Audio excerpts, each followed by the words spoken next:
Good afternoon, welcome. This is Wednesday, the 15th of September. Welcome you to this Wednesday check-in along with a poem, a song, and a prayer.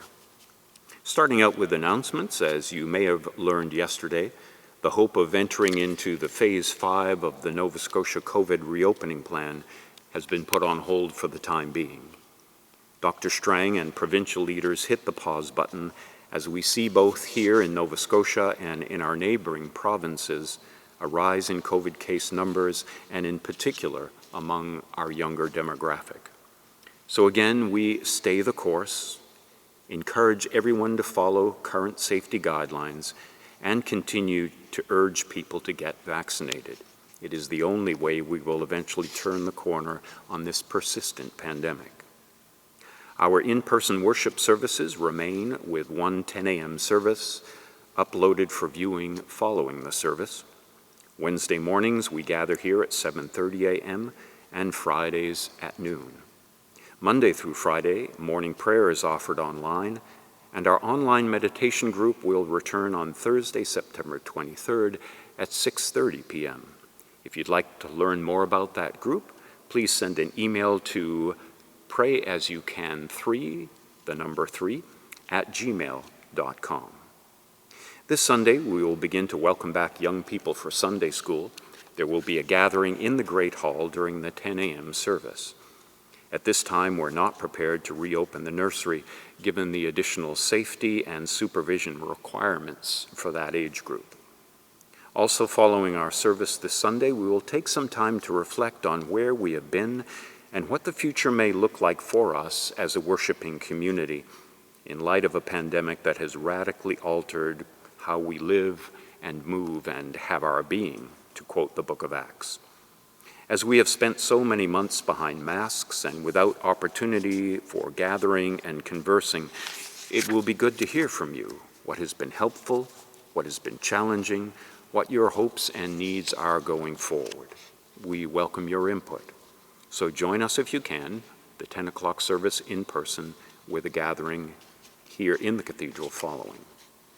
And lastly, a reminder that a large portable labyrinth will be laid out in Victoria Park across from the Cathedral on the Sundays throughout September, noon until 2. Come and learn about this ancient form of reflective, meditative journeying into God's presence. Untangle your mind, find your center, refresh your soul. Our song, poem, and prayer today are inspired by two notable events on this 15th day of September. The first is to note that today is the International Day of Democracy. It is a day to review the state of democracy in the world. Given that we are in the final days of a federal election here in Canada, and as we have grieved the state of affairs in Afghanistan, it seems a timely observance. The day was established back in 2007 through a resolution passed by the United Nations General Assembly. In the words of the United Nations, quote, "The International Day of Democracy provides an opportunity to review the state of democracy in the world.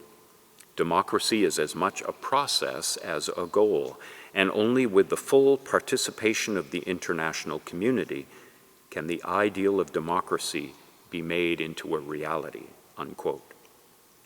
Reading from their website, the major purpose of the International Day of Democracy is to encourage everyone, including governments, to protect human rights and participate meaningfully in democracy. The International Day of Democracy is a day commemorated to educate the public about pressing issues, organize political will and resources to address global issues, and celebrate humanity's achievements.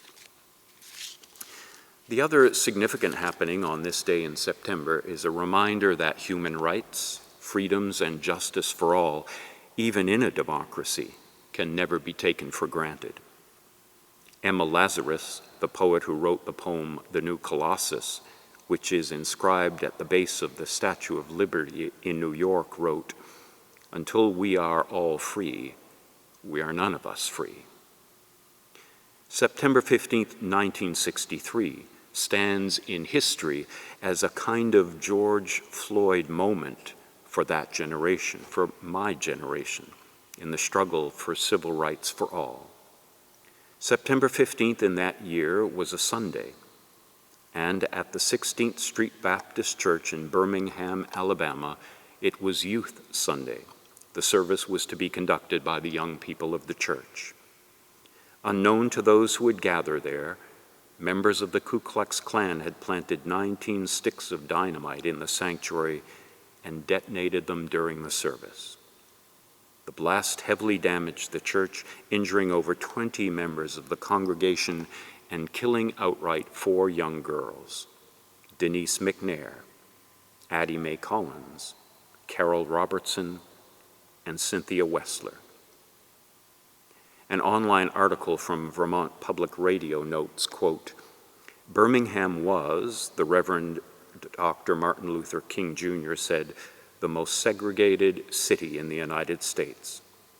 1963 in Birmingham saw not only the 16th Street Baptist Church bombing, but also King's famous letters from a Birmingham jail, and the Children's Crusade, where Reverend King permitted students to protest, and they were met with the fire hoses, police dogs, and billy clubs of Birmingham's infamous Commissioner of Public Safety, Bull Connor. The bombing and film on TV news of the young protesters' brutal treatment seared the conscience of the nation, and along with the assassination of President Kennedy 2 months later, helped garner support for the Civil Rights Act of 1964 and the Voting Rights Act of 1965. Democracy is forged out of struggle. It is not a given. And as recent events continue to remind us, it takes the will and the voice of all to preserve it.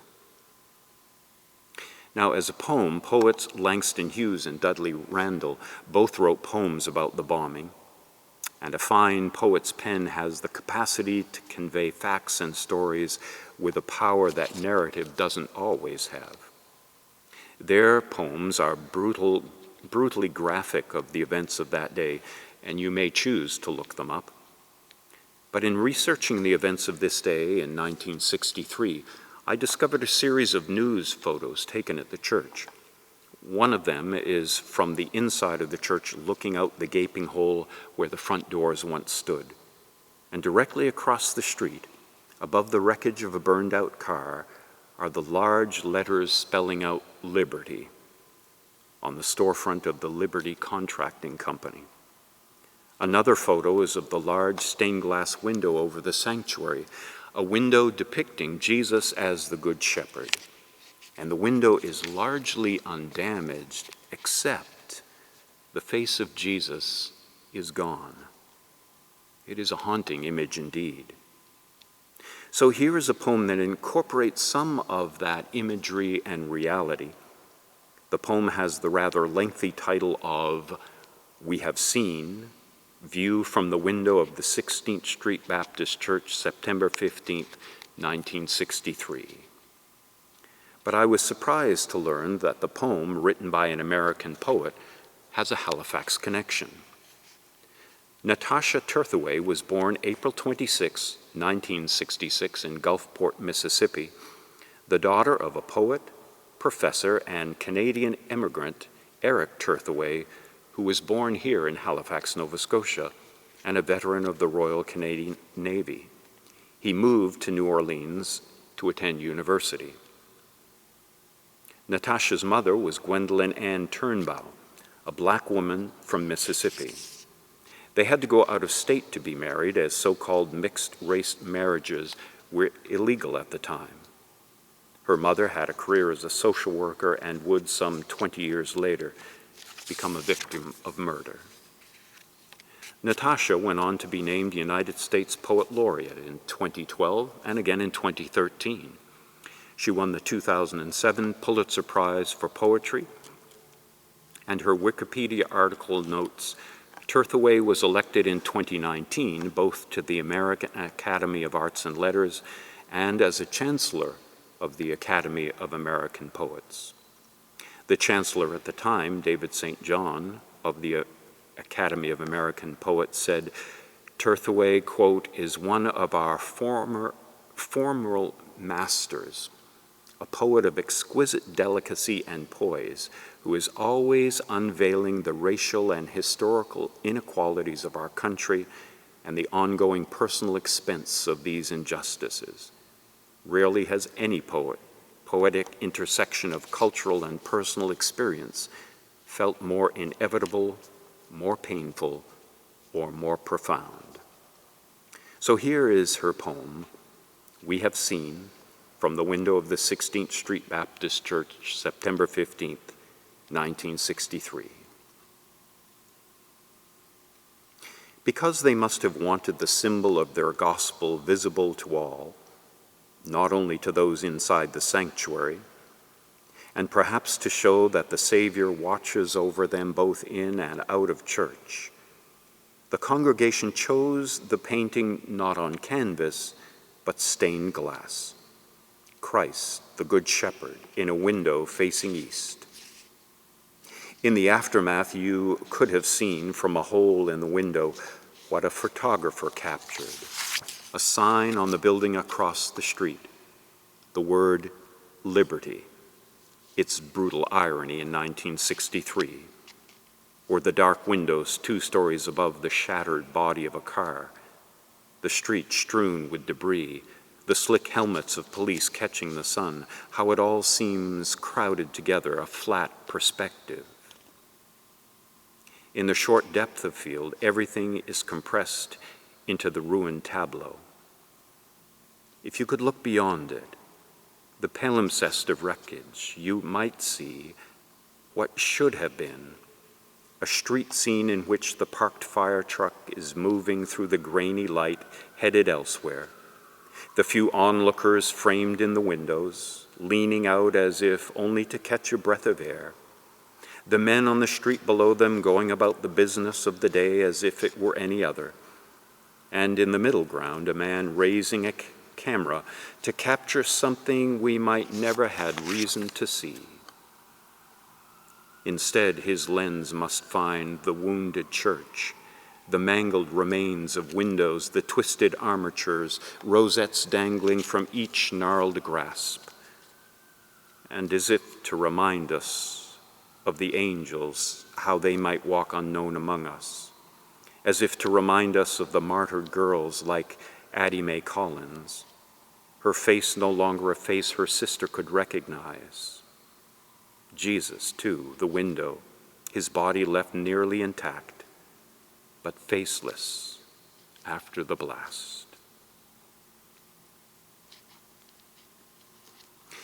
Now, my knowledge of the events of this date in history were shaped by one of the great voices for change in my growing up, singer Joan Baez. She captured the events of that day in a song titled simply Birmingham Sunday. The song was actually written by her brother-in-law, Richard Farina. Baez's version was released on an album in 1964 and was used as the theme song of the 1997 documentary about the bombing, directed by Spike Lee. More recently, the song has been covered by Rhiannon Giddens in her 2017 album, Freedom Highway. Baez's song begins as a storied ballad inviting us in to listen. Come round by my side and I'll sing you a song. I'll sing it so softly it'll do no one wrong. On Birmingham Sunday the blood ran like wine, and the choirs kept singing of freedom. The song Birmingham Sunday, Joan Baez. The Reverend Frederick Lee Shuttlesworth, a local pastor in Birmingham and a civil rights activist who led the fight against segregation, in reflecting on this day, spoke these words that are as powerful now as they were then. Darkness will not last forever. Grief will not prevail. You, by your suffering, have paid another installment in this great thing called freedom. In closing, here is a prayer by Rabbi John Rayner, a survivor of the Holocaust. When evil darkens our world, give us light. When despair numbs our souls, give us hope. When we stumble and fall, lift us up. When doubts assail us, give us faith. When nothing seems sure, give us trust. When ideals fade, give us vision. When we lose our way, be our guide, that we may find serenity in your presence and purpose in doing your will. Keep in touch, stay safe, and keep the faith until we meet again.